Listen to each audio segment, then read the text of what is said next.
Coach, winds up being 4-1, but it's a 2-1 game, 59 minutes into the game, and against a team with a lot of firepower. What do you learn from that 2-1 up to that point, and what do you take forward to tomorrow? I mean, I think that the key word you just said is learn. You win or you learn. This is an opportunity for us. Obviously, we've found ways to win games, and we've learned from those. You've got to learn from this. Obviously, we're a young team and playing in tough games and tight games, and we felt like a lot of what they got, we gave them, and there's a lot of correctable things that we'll tighten up tomorrow. Loved our effort till the end.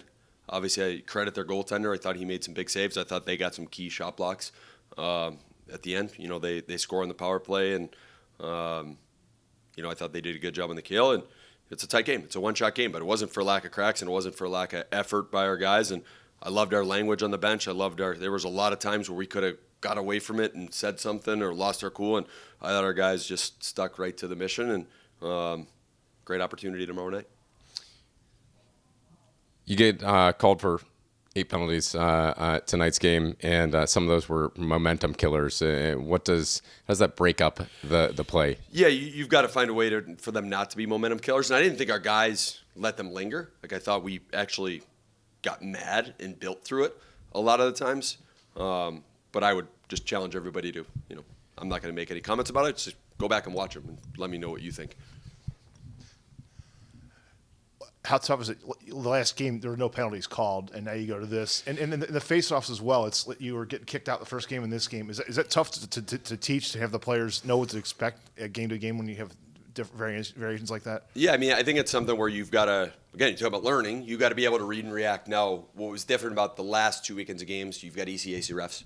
You know, you had NCHC refs opening weekend here. You've got, I don't know where the refs are from in the independents, you know, guys we've never seen in our league before, and then obviously NCHC. So every league's going to have, you know, a lot of the officiating standards and rules or stuff that you talk about with your league. Obviously, coach proposed things. Hey, we're going to keep an eye on this. For us this year, it's, you know, a lot of the slashing and hooking is something we talked about, and face-offs are something we've talked about a lot. So I wouldn't be surprised. Something we've talked about throughout our camp here, and guys got to just adjust to it. Again, I say we want to. You got to find a way to fight through them. Asked Doug this as well, but you had a few defensive breakdowns. We had odd man chances against the first period, but really tightened that up the last 40 minutes. What was said, or what did you take that first period? Yeah, I mean, obviously they're a transition team that's really deadly off the rush, and I think they're a team that doesn't need many. They only need one, and they're going to make you pay with some high-end guys. So I think you've got to not wait till the game's over to be able to take information and make changes and adjust. And I thought our guys did a really good job on the fly of doing that. Like, we really limited those second and especially third period. And then I think it led to us more sustained offensive zone time, giving yourself a chance to get on offensive ourselves. You mentioned the transition offense that they have. It's, you know, constant, always high flying. How do you kind of mitigate that in what you're doing? Your X's and O's? Spend time with the puck. Spend time with the puck. You know, they've got some guys that they don't need much time, and they can make you pay, and they could skate, and you know they're as deadly as, you know, it's the same thing we talked about last year. Obviously, there's a reason that they got high NHL draft picks on their team. Those guys they're good players. You've got to make them defend, and you've got to make winning plays with the puck, which sometimes is a chip, sometimes is eat it and protect it, sometimes is not exposing it. And that's something that you just kind of learn as it goes, something we practice, something we show in video. And I thought, like I said, we were able to learn it on the fly in the game. Now you just got to do it from the hop tomorrow. David Deputy slots back in tonight after getting hurt. What did you see from his game tonight? I thought he had some really good kills. You know, he was a guy that it wasn't on that top kill unit to start the game, but we just thought, like, his legs and his speed and his ability to close. And I think you see a lot of what he has in that. Obviously, we're going to deploy him in positions to be successful right now, as we're kind of trying to get him worked back up to game speed. This sport, like, you could do anything you want to try and get a guy ready for a game. It's just, you got to play the game, you know. And so for him right now, he'll be better tomorrow night, and he'll be certainly better the next time we come out. But I think you could see his legs and his dynamic ability, and something we're excited about having back in our lineup for sure. We know they're a transition team, but they can take advantage if you pinch up too well or too far. You had a few guys that stuck out to me: Ryder, McEwen, Phelan. young guys that made really heady plays, I thought, a couple of times that didn't chase the puck, had an opportunity, a juicy puck laying up there, and instead they backed off to go help out defensively, not allow them to get those chances. How much of that is instinct? How much of that is coaching? What goes into that? No, I mean, that's those guys. Obviously, I mean, what we love about what you just said is freshmen.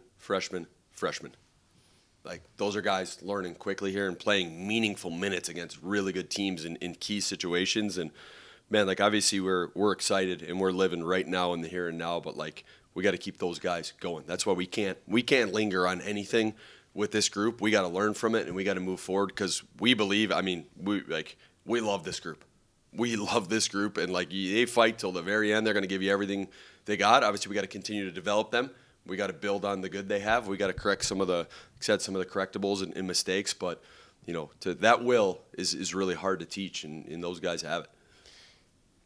You mentioned a couple of big-time blocks that they had, and you wind up with 53 shots total, but only 20 of them on net. How do you fix that for tomorrow? How do you improve on that tomorrow?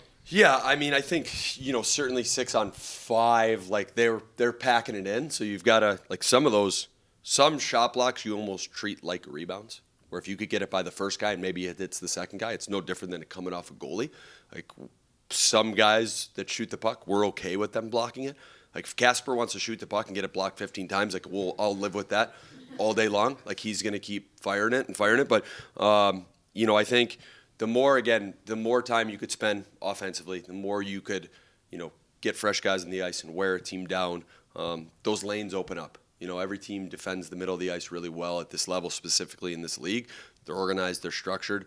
Very rarely is it that first chance, usually it's second, third, fourth. And, you know, that's our game. That's what we're going to have to be. And, you know, tonight, those second, third, fourth chances, at times were laying there, at times there was a save, at times there was a block. But that's where games are won in the trenches. So we just got to keep pounding it, and then we got to retrieve it and do it again. Here with Doug Grimes after Miami's loss to Arizona State, and we'll take some questions. Doug, first conference game of the season, just kind of walk me through, you know, what you guys saw out there, kind of what you saw develop and you know, everything that just kind of happened out there. Yeah, I mean, as we all know, I mean, I think this is the best conference in college hockey. We know every night's going to be a battle. I mean, that team plays fast. They play really offensive. So, I mean, it's a really good league. I think that we did, if we had done a little bit better job of managing their offensive rushes and kind of making the right plays all night, I think we would have been in better shape tonight. But, I mean, we got tomorrow night to do that. Can you walk me through your goal? It kind of looked like just kind of chaos in front. You're just standing there and then whack the puck in. Just kind of take me through what you saw in that play. I mean, yeah, good play. You know, we've been working a lot on our power play to get the puck moving really well here. Tom's obviously dragged the puck across the blue line. Really good job. Kind of got some of their guys out of the way. Over to Delic.